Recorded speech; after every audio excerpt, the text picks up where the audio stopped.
I need you. Let me explain. If you've been around my channel long enough, you'll have noticed that I like to do a bit of theory crafting from time to time. I view it as a puzzle to try and predict what the writers will do next in the series. To try and get in their heads as to what kind of story they want to tell, and what direction they want to take the series in. And I am no stranger to theory crafting for Xenoblade Chronicles. Heck, I've made theories on what I think the plot for Xenoblade 4 will be, and what I even think the central game mechanics for Xenoblade 4 will be. Link in the description down below. But there was one video that I did about a month or two back that I found very fun, and I want to continue that series. And in that series, I defended community theories. Not any community theories, though. Ones that my own community created for me to defend. So what I need you to do today, is to leave a comment in the description down below with your wildest, wackiest, nonsensical Xenoblade Chronicles theories. You can be completely honest with me. You can have a theory forming the recesses of your brain, but you don't feel confident to share anywhere else.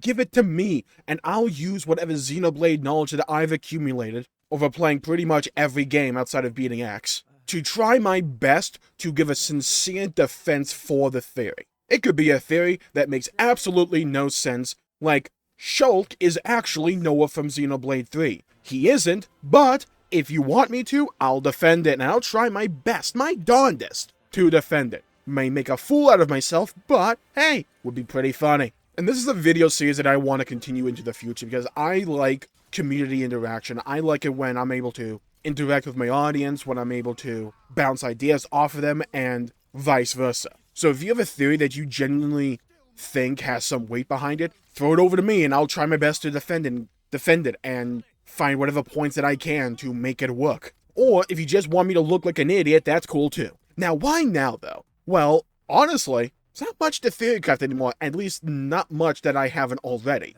I have one big theory that I'm developing right now, and that's involving Z and the nature of the Conduit. And a full video detailing that theory is to come in the near future, probably within the next few days. But to give you a little bit of a tease, I'm not convinced that we know exactly what the Conduit is. There are so many question marks concerning what the Conduit is and its origins that date even back to Xenogears and Xenosaga. But Xenoblade is, in itself, a completely separate entity in a lot of ways. Sure, it shares a lot of similar themes and motifs to those older series. Xenoblade is still technically a separate entity. So their ideas when they first made Xenoblade 1 all those years ago, and heck, even Xenoblade 2, may have changed over time, or they may have decided to fill in the blanks that have been left up in the air for us right now with different information than what was originally intended. Because I got a theory that with Xenoblade 3, they are planting the seeds for the series to really go into the future, to essentially wrap up what came before almost entirely, while introducing a whole bunch of new concepts and themes and overworld mechanics to take this series into the future. And I think the Conduit is rife for recontextualization, and I believe that Z is at the cornerstone of it all. Sounds crazy, I know, and I'm not even entirely sure if I believe the theory entirely myself, but the more I think about it, the more a few things are starting to line up, where if I'm the writing team, and I'm trying to hint at what is to come, these are seeds that I would probably think of planting, if I was, as good as they are. And they probably are even more. With Xenoblade 3 kind of serving as a thematic culmination for the series up to this point, we're probably not going to be dwelling or relying on things like the Trinity process or the Aegises, or heck, even the Conduit going into the future.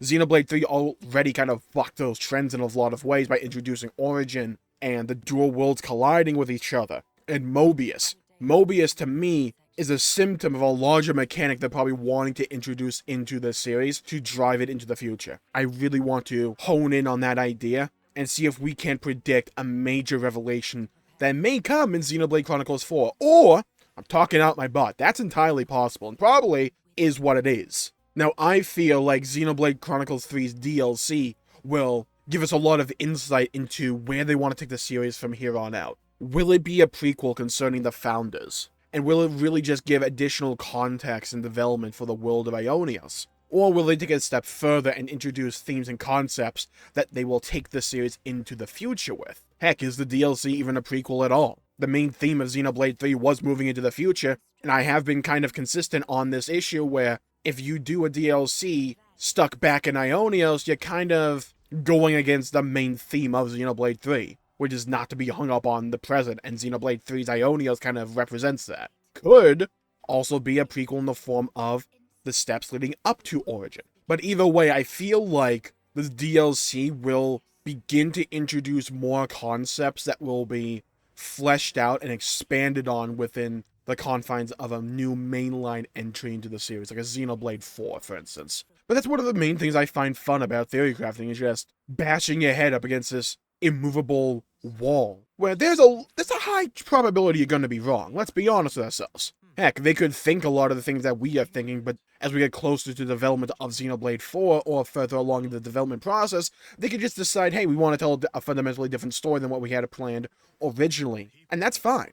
Tell the story they want to tell. But trying to predict where the story and the themes can go from here, what they're planning, what they're hinting at, what they have hinted at, I think is a pretty fun puzzle to try and solve. So like I said at the top of the video, leave a comment down below with your theory, whether it's a theory that you haven't really seen around a lot, that you want me to try and defend, or a theory that it makes absolutely no sense, could even be disproven if you really wanted to, and you just want to watch me suffer while trying to defend this.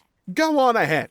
Be my guest. I welcome the challenge. So I'm going to call the video there for the day. Stay tuned for the day after tomorrow for my theory concerning the Z and the Conduit and their connection. Not sure if I entirely buy it yet, but dang it if I won't try to. So if you liked the video, please leave a like and subscribe. It really helps the channel out and helps support future content, and I greatly appreciate it. And to be notified for that future Z video, and the future video where I defend your own theories, make sure you hit the bell icon to be notified for when I upload in the future. Stay safe, everybody. Have a great day, and I'll see you next time. Bye-bye, everybody.